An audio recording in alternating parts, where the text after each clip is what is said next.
IT technician John Pham was pretty stoked this summer to get a free Chevy Volt electric car for a weekend. So I asked on Twitter and Facebook, what should I do with it?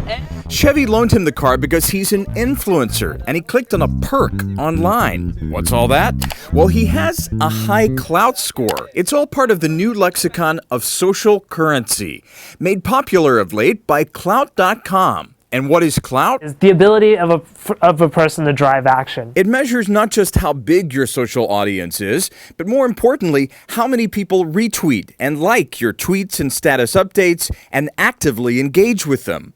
It also measures things like how influential your network is. Barack Obama liking what you say on Facebook is way more important than me liking what you say. It's the content you create versus the amount of actions driven. So if you're just really noisy, and you get some clicks and likes by kind of brute force, it's not going to really help you. For advertisers, it's manna from heaven. They're translating status updates and tweets into ad impressions. General Motors Chevy paid Klout to steer the free car deal to top influencers in Chicago. People they know hold sway and are likely, but not obligated, to tweet good things about their car should they have an occasion to drive it. John Pham, turns out, did. I was very impressed with how little gas I would use. All the driving I've done so far, I got hungry. So I visited. Ultimately, it's very targeted advertising to the people whom advertisers covet, people who influence others. Is there a place I could plug in my car to charge? Every form of broadcast media has been measured. TV is measured, radio is measured, newspapers measured. People are now broadcasters. And creating huge audiences and driving purchases and decisions on huge scale. So it's natural for this to be measured. For the social media user, deals come as perks. Palm's Las Vegas hotel has upgraded guests at the front desk depending on their Klout score, for instance. Microsoft is giving away 500 new Windows phones to top influencers. People can click to get perks, or typically, Klout will contact an influencer on behalf of an advertiser. Bravo's marketing team was keen to sign up Klout to put a Top Chef cooking kit into the hands of key food influencers. I see we have some tongs from Top Chef. They're branded Top Chef, which is pretty cool. Laura Zanzel, who started a New York City cheap eats blog called 89th and Broke, was one of them. I'd recommend logging into Klout almost daily, just because I really feel like that also can give you a little bit of a bump. If you're trying to just tweet about technology to get a technology perk on Klout, it's kind of like not worth your time and you're not really being true to who you are. She's got that amazing share factor. We've looked at those people who have a lot of clout in food, in competition reality, in cooking.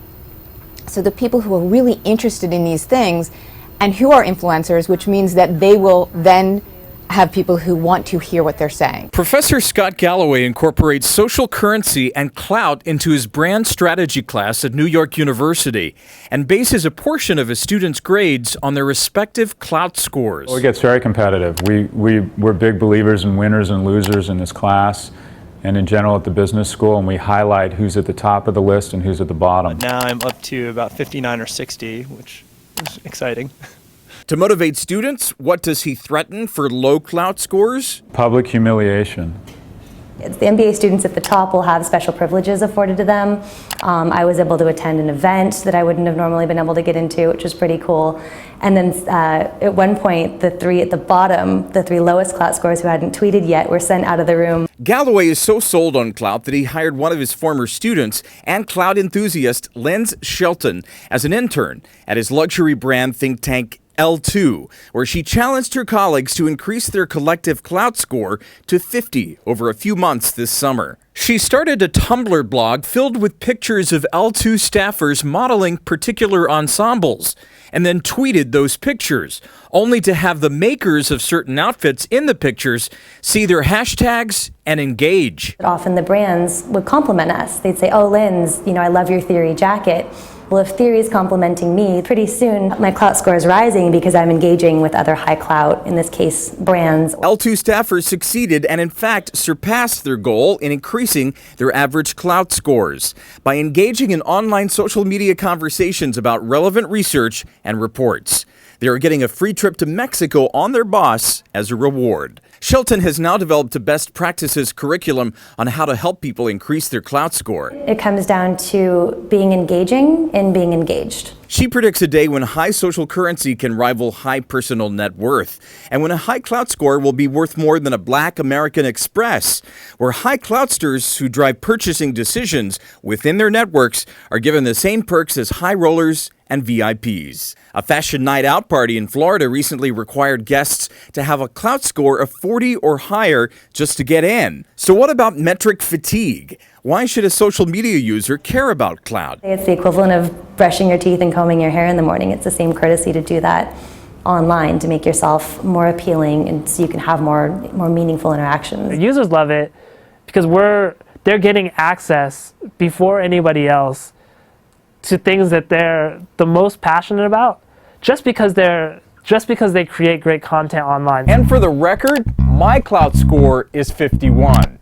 50 is really solid. So I tell you what, if you retweet my tweet about this story, I'll retweet your retweet, increasing your Klout score. You're welcome.